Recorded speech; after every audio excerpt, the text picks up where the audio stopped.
Mga kabarya, alam nyo ba na ang simpleng barya na nakatago sa lumang pitaka o alkansya ninyo ay posibleng may factory defect na nagpapataas ng halaga nito sa mga kolektor?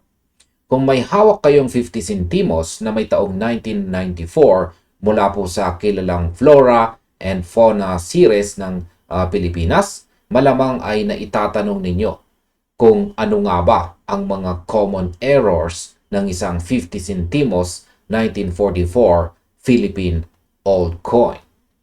At ayan, ang ating nakikita pong larawan dito ay ang 50 centimos na may taong 1994. Ngayong taon, lumalaki po ang interest ng publiko sa numismatics o ang pag-aaral at pangungulekta ng mga lumang barya at pera. Ang 1994 50 centimos na gawa po sa brass ay isa sa mga huling batch ng ganitong denominasyon bago po ito tuluyang na-demonetize ng Bangko Sentral ng Pilipinas noong January 2, 1998. Kaya naman maraming tao ang naghahanap kung may mga kakaibang detalye o minting errors ba na makikita rito.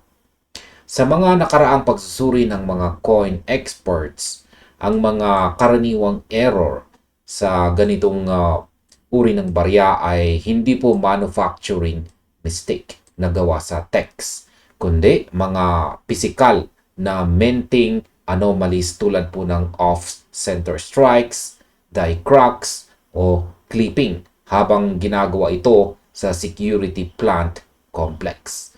Kaya ang masasabi ko po dito ay ang pag-unawa sa mga error na ito ang nagiging susi para hindi po basta-basta maihanay ang isang barya sa mga ordinaryong barya lang na walang premium value. Ang bawat maliit na detalye ay may katumbas po ito na kwento at halaga. Ayan, dumako naman tayo sa pinaka-inaabangang tanong ng marami. Magkano nga ba ang estimated value ng lumang baryang ito sa Philippine peso ngayon?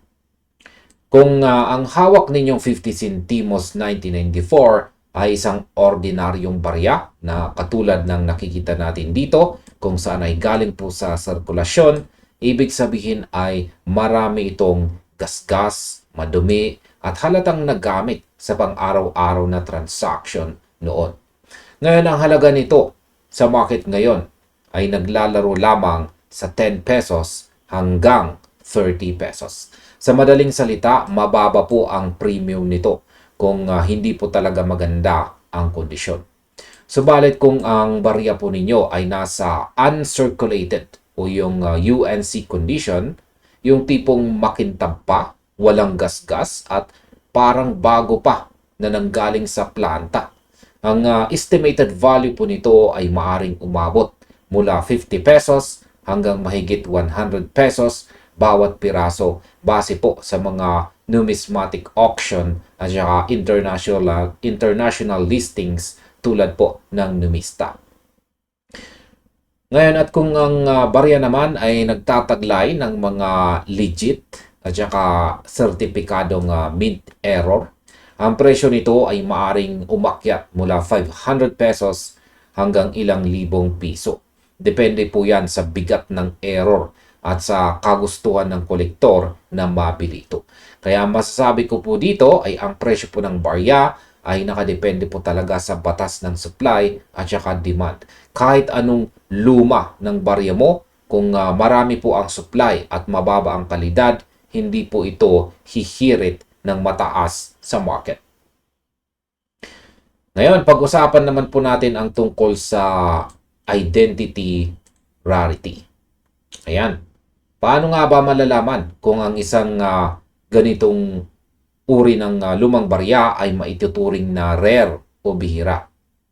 May mga simpleng hakbang at batayan na ginagamit po ang mga eksperto para matukoy ito. Una, ayan, ay tignan ang kondisyon o grade ng barya. Ang rarity ay hindi lang nasusukat sa edad.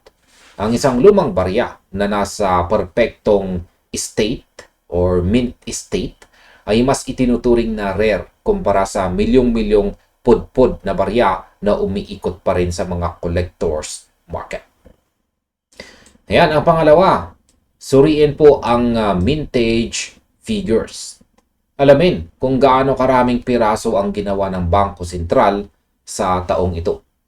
Yan, or sa taong iyon. Para sa taong 1993 at saka 1994, mataas po ang volume ng production ng 50 centimos. Kaya ang mga normal na coin mula sa mga taong ito ay hindi po automatikong rare.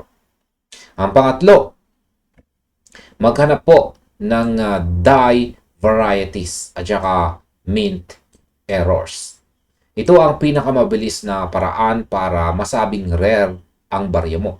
Ang mga pagkakamali sa pagpukpok ng makina tulad po ng double die, kung saan nagdodoble ang mga letra o numero, o kaya naman ay ang pagkakabali ng die or die crack na nag-iiwan ng tila sinulid na linya ng metal sa ibabaw ng barya, ay agad na nag-aangat po sa status nito bilang rare item. Yan, isang rare item. Ngayon, ang masasabi ko po dyan ay ang tunay po na kolektor ay hindi lang tumitingin sa kinang. Mas sinusuri po nila ang mga pambihirang pagkakaiba na hindi po makikita sa normal na sirkulasyon.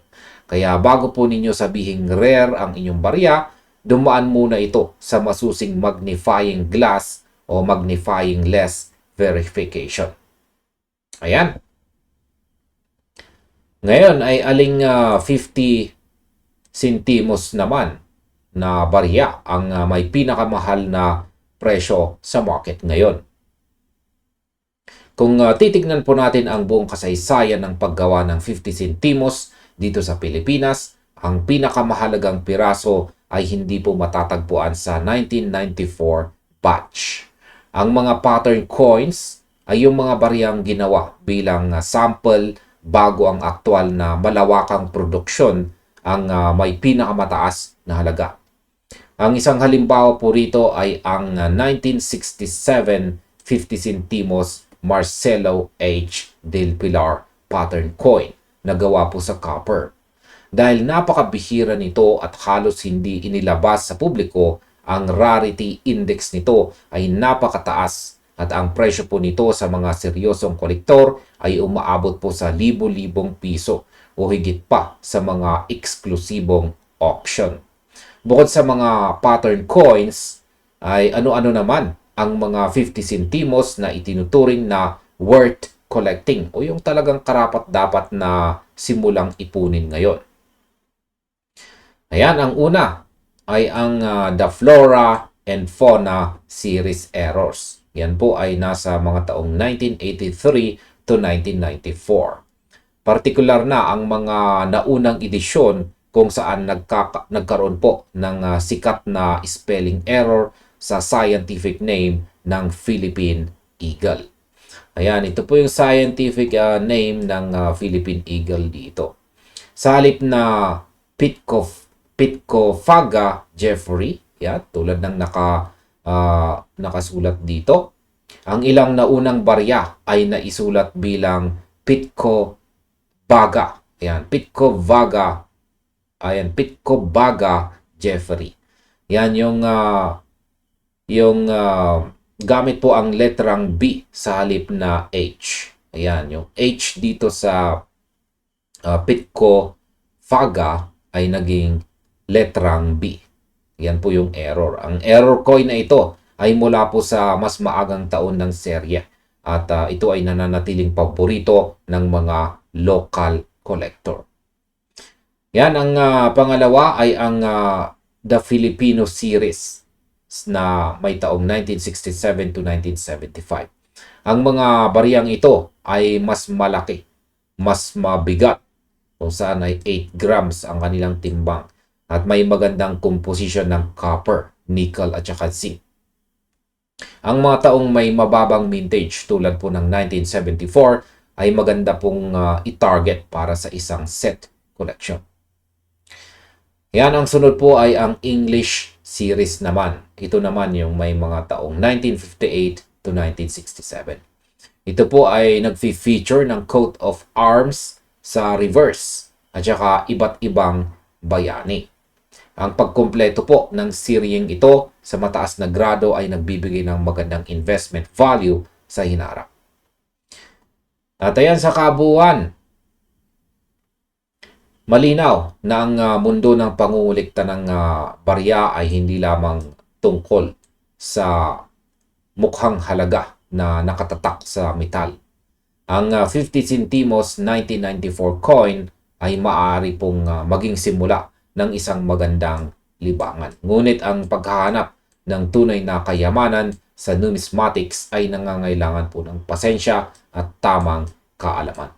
Tandaan po natin na ang mga karaniwang barya ay nananatiling abot kaya.